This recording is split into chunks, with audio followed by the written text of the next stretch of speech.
Hello everyone, welcome back to my channel. So PYQ series ಏನು ಮಾಡ್ತಾ ಇದ್ದೀನಿ, daily ಒಂದೊಂದು ಕ್ವೆಶನ್ನ ಎಕ್ಸ್ಪ್ಲೈನ್ ಮಾಡ್ತಾ ಇದ್ದೀನಿ. ಸೊ ಇವಾಗ ಮತ್ತೊಂದು ಏನು ಕ್ವೆಶನ್ ಪೇಪರ್ ಇದೆ, old question paper, previous year question paper ಇದೆ, ಅದರಿಂದ ಇನ್ನೊಂದು ಕ್ವೆಶನ್ನ ತೊಗೊಂಡು ಬಂದಿದ್ದೀನಿ. ಸೊ ಕ್ವೆಶನ್ ಏನು ಮೆನ್ಷನ್ ಮಾಡಿದ್ದಾರೆ ಅಂತ ಅಂದರೆ, ಸೊ ಮೋಸ್ಟ್ ಕಾಮನ್ ಆಗಿ which of the following is not A part of micro environment. That business environment ಅಂತ ಬಂದಾಗ macro environment and micro environment ಅಂತ ಕರಿತೀವಿ ಅಲ್ವಾ. ಸೊ ಇಲ್ಲಿ ಕ್ವೆಶನಲ್ಲಿ ಏನು ಕೇಳಿದ್ದಾರೆ, ಕೊಟ್ಟಿರೋ ಒಂದು 4 ಆಪ್ಷನಲ್ಲಿ ಯಾವುದು ಮೈಕ್ರೋ ಎನ್ವಿರಾನ್ಮೆಂಟ್ ಅಲ್ಲ ಅಂತ ಕೇಳಿದ್ದಾರೆ. ಇಲ್ಲಿ ನಾಟ್ ಅನ್ನೋ ವರ್ಡನ್ನು ಇವಾಗಿನೇನು ಕರೆಂಟ್ ಎಕ್ಸಾಮ್ಸ್ ಮಾಡ್ತಾ ಇದ್ದಾರೆ, ಸೊ ಮೋಸ್ಟ್ ಕಾಮನ್ ಆಗಿ ಈ ವರ್ಡನ್ನು ಅವ್ರು ಯೂಸ್ ಮಾಡ್ತಾ ಇದ್ದಾರೆ. ನಾವು ಎಕ್ಸಾಮ್ ಹಾಲಲ್ಲಿ ಆ ಒಂದು ಪ್ರೆಷರಲ್ಲಿ ಏನಿರ್ತೀವಿ, ಸೊ ಓದುವಾಗ ಏನು ಮಾಡ್ತೀವಿ ಅಂತ ಅಂದರೆ, ಸೊ ಬಿಗಿನಿಂಗ್ ಏನು ಮೆನ್ಷನ್ ಮಾಡಿದ್ದಾರೆ, ಫೈನಲ್ ಆಗಿ ಲಾಸ್ಟಲ್ಲಿ ಏನು ವರ್ಡ್ಸ್ ಮೆನ್ಷನ್ ಆಗಿದೆ ಅದನ್ನ ಮಾತ್ರ ನಾವು ಫೋಕಸ್ ಮಾಡ್ತಾ ಹೋಗ್ತೀವಿ. So in between of that not ಅಂತ ಮೆನ್ಷನ್ ಮಾಡಿದಾರೋ ಅಥವಾ ಪಾರ್ಟ್ ಆಫ್ ಮೈಕ್ರೋ ಎನ್ವಿರಾನ್ಮೆಂಟ್ ಅಂತ ಮೆನ್ಷನ್ ಮಾಡಿದಾರೋ, ನಾವಲ್ಲಿ ಸಮ್ ಟೈಮ್ ರೀಡ್ ಮಾಡೋದ್ರಲ್ಲಿ ಏನು ಮಾಡ್ತಾ ಹೋಗ್ತೀವಿ, ಮಿಸ್ ಮಾಡ್ತಾ ಹೋಗ್ತೀವಿ. So part of micro environment ಅಂತ ನಾವೇನಾದರೂ ಫೋಕಸ್ ಮಾಡಿದ್ವಿ ಅಂತ ಅಂದರೆ ನಮಗೆ ಆನ್ಸರ್ ಸಿಮಿಲರ್ ಅಂತ ಅನ್ನಿಸ್ತಾ ಹೋಗುತ್ತೆ. ಸೊ ಯಾವುದೋ ಒಂದು ಆನ್ಸರ್ನ ಮಾರ್ಕ್ ಮಾಡಿ ಬಂದುಬಿಡ್ತೀವಿ, ಮೋಸ್ಟ್ ಕಾಮನ್ ಆಗಿ ಇದು ರಾಂಗ್ ಆಗಿಬಿಡುತ್ತೆ. ಅದಕ್ಕೋಸ್ಕರ ಸೊ ಕ್ವೆಶನ್ ರೀಡಿಂಗ್ ಇದೆ ಅಲ್ವಾ, ಅದು ತುಂಬ ಪ್ರಾಪರ್ ಆಗಿರಬೇಕು. ಪರ್ಫೆಕ್ಟಾಗಿ ಕ್ವೆಶನ್ನ ರೀಡ್ ಮಾಡಿಕೊಂಡು ಅರ್ಥ ಮಾಡಿಕೊಂಡು ಆನ್ಸರ್ ಮಾಡೋಕ್ಕೆ ಟ್ರೈ ಮಾಡಬೇಕು. ಸೊ ಅರ್ಥ ಮಾಡಿಕೊಂಡು ಅನಲೈಸ್ ಮಾಡಿ ಆನ್ಸರ್ ಮಾಡಬೇಕು ಅಂತ ಅಂದರೆ ಪ್ರಾಕ್ಟೀಸ್ ತುಂಬ ಇಂಪಾರ್ಟೆಂಟ್ ಆಗಿರುತ್ತೆ. ಸೊ ಎಷ್ಟು PYQsನ ನೀವು ಪ್ರಾಕ್ಟೀಸ್ ಮಾಡ್ತಾ ಹೋಗ್ತಿರೋ, ಸೊ ಅಷ್ಟು ಪರ್ಫೆಕ್ಟ್ನೆಸ್ ಏನಾಗ್ತಾ ಹೋಗುತ್ತೆ, ಇಂಪ್ರೂವ್ ಆಗ್ತಾ ಹೋಗುತ್ತೆ ಅಂತ. ಸೊ ನೋಡೋಣ, ಇಲ್ಲಿ ಮೈಕ್ರೋ ಎನ್ವಿರಾನ್ಮೆಂಟ್ ಯಾವುದಲ್ಲ ಅಂತ ಕ್ವೆಶನ್ನ ಮೆನ್ಷನ್ ಮಾಡಿದ್ದಾರೆ. ಸೊ 4 ಆಪ್ಷನ್ ಇದೆ, suppliers, customers, competitors and technology ಅಂತ. ಸೊ ಮೋಸ್ಟ್ ಕಾಮನ್ಲಿ ಮೆನ್ಷನ್ ಮಾಡಿದ್ದೀನಿ, ಆನ್ಸರ್ ಇಸ್ ಟೆಕ್ನಾಲಜಿ. ಸೊ ಆ ಟೆಕ್ನಾಲಜಿ ಆನ್ಸರ್ ಯಾವ ಥರದಲ್ಲಿ ಆಗುತ್ತೆ ಅನ್ನೋದನ್ನ ನೋಡ್ತಾ ಹೋಗೋಣ. ಸೊ ಇಲ್ಲಿ ಡೀಟೇಲ್ ಆಗಿ ಎಕ್ಸ್ಪ್ಲನೇಷನ್ನು ಮೆನ್ಷನ್ ಮಾಡಿದ್ದೀನಿ, ಯಾಕೆಂದರೆ ನೋಟ್ಸ್ ಮಾಡ್ಕೊಳ್ಳೋರಿಗೆ ಹೆಲ್ಪ್ ಆಗಲಿ ಅಂತ. ಸೊ ಬಿಸ್ನೆಸ್ ಎನ್ವಿರಾನ್ಮೆಂಟನ್ನು ಯಾವ ಥರ ಕ್ಲಾಸಿಫೈ ಮಾಡಿದ್ದೀವಿ, ನಾವು 2 ಥರದಲ್ಲಿ ಕ್ಲಾಸಿಫೈ ಮಾಡಿದ್ದೀವಿ. ಒಂದು ಮೈಕ್ರೋ ಎನ್ವಿರಾನ್ಮೆಂಟ್ ಮತ್ತು ಮ್ಯಾಕ್ರೋ ಎನ್ವಿರಾನ್ಮೆಂಟ್ ಅಂತ. ಸೊ ಮೈಕ್ರೋ ಎನ್ವಿರಾನ್ಮೆಂಟ್ ಮತ್ತು ಮ್ಯಾಕ್ರೋ ಎನ್ವಿರಾನ್ಮೆಂಟ್ ಬಗ್ಗೆ ಆಲ್ರೆಡಿ ನಾನು ವೀಡಿಯೋನ ಅಪ್ಲೋಡ್ ಮಾಡಿದ್ದೀನಿ. ಸೊ ನನ್ನ ಚಾನಲ್ನ ವಿಸಿಟ್ ಮಾಡಿ, ವಾಚ್ ಮಾಡಿ ಅಂತ ಹೇಳ್ತಾ, ಸೊ ಇನ್ನೊಂದು ಸತಿ ನೋಡ್ತಾ ಹೋಗೋಣ.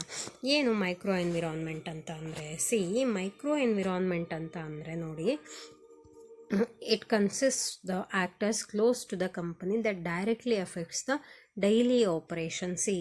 ಈ ಒಂದು ಏನು ಕಂಪನಿ ಒಂದು ಆ್ಯಕ್ಟಿವಿಟೀಸ್ ಇರುತ್ತೆ, ಡೈಲಿ ಆಪರೇಷನ್ಗೆ ಎಫೆಕ್ಟ್ ಆಗುವಂಥದ್ದು ಇರುತ್ತೆ ಅಲ್ವಾ. ಸೊ ಅವ್ರು ಕಾಮನ್ ಆಗಿ ಏನಿರುತ್ತೆ, serve the customers, common concept ಆಗಿರುತ್ತೆ, common objective of the business ಇರುತ್ತೆ.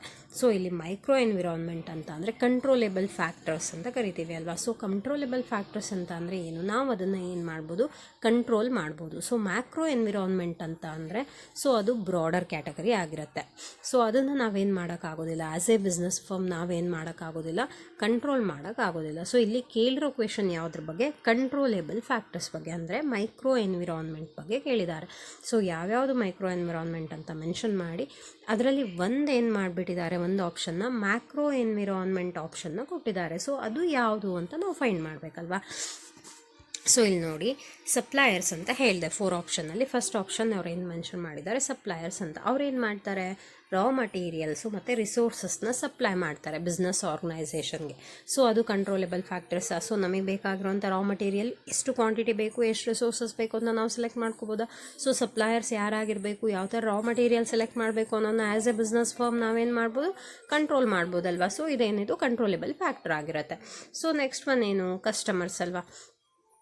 So customers, the buyers and the target market for the firms output ಅಂತ ಅಂದರೆ ಕಸ್ಟಮರ್ಸ್ ಯಾವ ಥರ ಇದ್ದಾರೆ, ಸೊ ನಾವು ಯಾವ ಥರ ಒಂದು ಮ್ಯಾನುಫ್ಯಾಕ್ಚರಿಂಗ್ ಆ್ಯಕ್ಟಿವಿಟೀಸ್ನ ಮಾಡಬೇಕು, ಸೊ ಅದನ್ನು ನಾವೇನು ಮಾಡ್ತಾ ಹೋಗ್ತೀವಿ, ಡಿಸೈಡ್ ಮಾಡ್ತಾ ಹೋಗ್ತೀವಿ ಅಂತ. So next one competitors, other market players ಅಲ್ವಾ. ಸೊ ಕಾಂಪಿಟೇಟರ್ಸ್ ಅಂತ ಅಂದರೆ ಯಾರು, ಸೇಮ್ ಪ್ರಾಡಕ್ಟನ್ನು ಮ್ಯಾನುಫ್ಯಾಕ್ಚರ್ ಮಾಡೋ ಅಂಥವ್ರು ಆಗಿರ್ತಾರೆ, ಅವ್ರಿಗೆ ನಾವೇನಂತ ಕರಿತೀವಿ, ಕಾಂಪಿಟೇಟರ್ಸ್ ಅಂತ ಕರಿತೀವಿ. ನಮ್ಮ ಒಂದು ಫೀಲ್ಡಲ್ಲಿ ನಮಗಿರೋ ಕಾಂಪಿಟೇಟರ್ಸ್. ಇವಾಗ ನೀವು ಯಾವುದೋ ಒಂದು ಎಕ್ಸಾಮ್ಗೆ ಪ್ರಿಪೇರ್ ಆಗ್ತಾ ಇದ್ದೀರಾ, ಅಸಿಸ್ಟೆಂಟ್ ಪ್ರೊಫೆಸರ್ ಆಗಿರ್ಬೋದು, ಲೆಕ್ಚರ್ ಆಗಿರ್ಬೋದು, ಕೆಸೆಟ್ಟು, UGC ನೆಟ್. ಸೊ ನಿಮ್ಮ ಸಬ್ಜೆಕ್ಟಲ್ಲಿ ಯಾರು ಪ್ರಿಪೇರ್ ಆಗ್ತಾ ಇರ್ತಾರೋ ಅವ್ರು ನಿಮಗೇನಾಗಿರ್ತಾರೆ, ಕಾಂಪಿಟೇಟರ್ಸ್ ಆಗಿರ್ತಾರೆ ಅಲ್ವಾ. ಸೊ ಮಾರ್ಕೆಟಿಂಗ್ ಅಂತ ಬಂದಾಗಲೂ ಹಾಗೆ ಸೊ ಯಾರು ಸೇಮ್ ಪ್ರಾಡಕ್ಟನ್ನು under different name of that company name ಅಲ್ಲಿ ಪ್ರೊಡ್ಯೂಸ್ ಮಾಡ್ತಾ ಇರ್ತಾರೋ, ಡಿಫ್ರೆಂಟ್ ಬ್ರ್ಯಾಂಡಲ್ಲಿ ಏನು ಮಾಡ್ತಾ ಇರ್ತಾರೆ, ಪ್ರೊಡ್ಯೂಸ್ ಮಾಡ್ತಾ ಇರ್ತಾರಲ್ವ. ಸೊ ಅದು ಏನಾಗಿರುತ್ತೆ, ಇಲ್ಲಿ ಕಾಂಪಿಟೇಟರ್ಸ್ ಅಂತ ಕರಿತೀವಿ. ಸೊ ಇದೆಲ್ಲದು ಕೂಡ ಎಲ್ಲಿ ಬರುತ್ತೆ, ಮೈಕ್ರೋ ಎನ್ವಿರಾನ್ಮೆಂಟಲ್ಲಿ ಬರುತ್ತೆ. ಸೊ ಅದಕ್ಕೋಸ್ಕರ 3 ಆಪ್ಷನ್ ಏನಾಯಿತು, ಇಲ್ಲಿ ಮೈಕ್ರೋ ಎನ್ವಿರಾನ್ಮೆಂಟ್ ಆಯಿತು. ಅಲ್ಲಿ ಕ್ವೆಶನಲ್ಲಿ ಏನು ಮೆನ್ಷನ್ ಮಾಡಿದರು, ನಾಟ್ ಅಂತ ಮೆನ್ಷನ್ ಮಾಡಿದರು. ಅದಕ್ಕೋಸ್ಕರ ಅನದರ್ ಒನ್ ಆಪ್ಷನ್ ಏನು ಮೆನ್ಷನ್ ಮಾಡಿದ್ದಾರೆ ಅಲ್ಲಿ, ಟೆಕ್ನಾಲಜಿ ಅಂತ ಮೆನ್ಷನ್ ಮಾಡಿದ್ದಾರೆ ಅಲ್ವಾ. ಸೊ ಟೆಕ್ನಾಲಜಿ ಯಾವುದರಲ್ಲಿ ಬರುತ್ತೆ, C broader societal forces. Macro environment ಅಂತ ಅಂದರೆ ಏನು, ನಾನು ಮುಂಚೆನೇ ಹೇಳಿದೆ, ಇದು ಬ್ರಾಡರ್ ಕಾನ್ಸೆಪ್ಟ್ ಅಲ್ವಾ. So effect the entire micro environment. So ಇಲ್ಲಿ ಮ್ಯಾಕ್ರೋ ಎನ್ವಿರಾನ್ಮೆಂಟ್ ಇದೆ ಅಲ್ಲ, ಸೊ ಅದು ಎಷ್ಟು ವಾಸ್ಟಾಗಿ ಕವರ್ ಆಗಿದೆ ಅಂತ ಅಂದರೆ ಅದು ಮೈಕ್ರೋ ಎನ್ವಿರಾನ್ಮೆಂಟ್ ಮೇಲೆ ಕೂಡ ಪರಿಣಾಮ ಬೀರ್ತಾ ಹೋಗುತ್ತೆ. ಅದಕ್ಕೋಸ್ಕರ ಅದನ್ನ ಮ್ಯಾಕ್ರೋ ಎನ್ವಿರಾನ್ಮೆಂಟ್ ನಾವು ಕಂಟ್ರೋಲ್ ಮಾಡೋಕ್ಕಾಗೋದಿಲ್ಲ ಕೂಡ. ಸೊ ಅದನ್ನು ನಾವೇನಂತ ಕರಿತಾ ಇದ್ದೀವಿ, ಮ್ಯಾಕ್ರೋ ಎನ್ವಿರಾನ್ಮೆಂಟ್. ಅನ್ಕಂಟ್ರೋಲೇಬಲ್ ಫ್ಯಾಕ್ಟರ್ಸ್ ಅಲ್ವಾ ಬೈ ದ ಇಂಡಿವಿಜುವಲ್ ಫರ್ಮ್. ಯಾವುದೋ ಒಂದು ಬಿಸ್ನೆಸ್ ಆರ್ಗನೈಸೇಷನಿಂದ ಅದನ್ನು ಏನು ಮಾಡೋಕ್ಕಾಗಲ್ಲ, ಕಂಟ್ರೋಲ್ ಮಾಡೋಕ್ಕಾಗೋದಿಲ್ಲ. ಸೊ ಅದನ್ನು ಮ್ಯಾಕ್ರೋ ಎನ್ವಿರಾನ್ಮೆಂಟ್ ಅಂತ ಕರೆದ್ವಿ. ಅದಕ್ಕೋಸ್ಕರ ಸೊ ಫೈನಲ್ ಆಗಿ ನಮ್ಮ ಆನ್ಸರ್ ಯಾವುದು ಇಲ್ಲಿ, ಟೆಕ್ನಾಲಜಿ. ಸೊ ಟೆಕ್ನಾಲಜಿ ಎಲ್ಲಿ ಬರುತ್ತೆ, ಮ್ಯಾಕ್ರೋ ಎನ್ವಿರಾನ್ಮೆಂಟ್ ಕ್ಯಾಟಗರಿಲಿ ಬರುತ್ತೆ. ಅದಕ್ಕೋಸ್ಕರ ನಾವು ಏನು ಮಾಡಿದ್ವಿ ಇಲ್ಲಿ ಆನ್ಸರ್, ಕರೆಕ್ಟ್ ಆನ್ಸರ್ನ ಟೆಕ್ನಾಲಜಿ. ಅದರ್ ದೆನ್ ಟೆಕ್ನಾಲಜಿ ಬೇರೆ ಎಲ್ಲದೂ ಕೂಡ ಏನು, supplier, customer, competitor, micro environment. So micro environment ಮತ್ತು ಮ್ಯಾಕ್ರೋ ಎನ್ವಿರಾನ್ಮೆಂಟ್ ಬಗ್ಗೆ ಯಾವಾಗಲೂ ಒಂದು ಕ್ವೆಶನ್ನ ಅವ್ರು ಕೇಳ್ತಾನೆ ಇರ್ತಾರೆ. ಅದಕ್ಕೋಸ್ಕರ ಈ ಟಾಪಿಕ್ನ ಸ್ಕಿಪ್ ಮಾಡದೇ ಫೋಕಸ್ ಮಾಡಿ. ಮತ್ತು PYQs ಏನಿದೆ ಅಲ್ವಾ, ಸೊ ಒಂದು 10 years ಪೇಪರ್ನ ತೊಗೊಂಡು ಈ ಮೈಕ್ರೋ ಎನ್ವಿರಾನ್ಮೆಂಟ್ ಮತ್ತು ಮ್ಯಾಕ್ರೋ ಎನ್ವಿರಾನ್ಮೆಂಟ್ ಬಗ್ಗೆ ಏನೇನು ಕ್ವೆಶನ್ ಕೇಳಿದ್ದಾರೆ ಅಂತ ಗ್ಯಾದರ್ ಮಾಡಿಕೊಂಡು ಅದನ್ನು ಅನಲೈಸ್ ಮಾಡೋಕ್ಕೆ ಟ್ರೈ ಮಾಡಿ. ಸೊ ಮುಂದೆ ಬರೋ ಎಲ್ಲ ಎಕ್ಸಾಮ್ಗೂ ನಿಮಗೆ ಹೆಲ್ಪ್ ಆಗುತ್ತೆ ಅಂತ ಹೇಳ್ತಾ, ಸೊ ಇಲ್ಲಿ ಒಂದು ಕ್ವೆಶನ್ನ ಎಕ್ಸ್ಪ್ಲೈನ್ ಮಾಡಿದ್ದೀನಿ. ನೆಕ್ಸ್ಟ್ ಕ್ವೆಶನ್ನ ಕಂಟಿನ್ಯೂ ಮಾಡ್ತಾ ಹೋದರೆ ವೀಡಿಯೋ ಲೆಂತಿ ಆಗ್ತಾ ಹೋಗುತ್ತೆ. ಅದಕ್ಕೋಸ್ಕರ ಒಂದು ಕ್ವೆಶನ್ನ ಅನಲೈಸ್ ಮಾಡ್ತಾ ಹೋಗೋಣ ಸಿಂಪಲಾಗಿ. ಸೊ ಇಲ್ಲಿ ಸಿಂಪಲ್ ಸೆಂಟೆನ್ಸಲ್ಲಿ, ಸಿಂಪಲ್ ಲ್ಯಾಂಗ್ವೇಜಲ್ಲಿ ಏನು ಎಕ್ಸ್ಪ್ಲೈನ್ ಮಾಡಿದ್ದೀನಿ ಎಲ್ಲರಿಗೂ ಅರ್ಥ ಆಗಿದೆ ಅಂತ ಅಂದ್ಕೊಳ್ತಾ, so I request everyone to subscribe my channel, share it to your friends, like and comment for next video. Thank you everyone. Thank you for watching.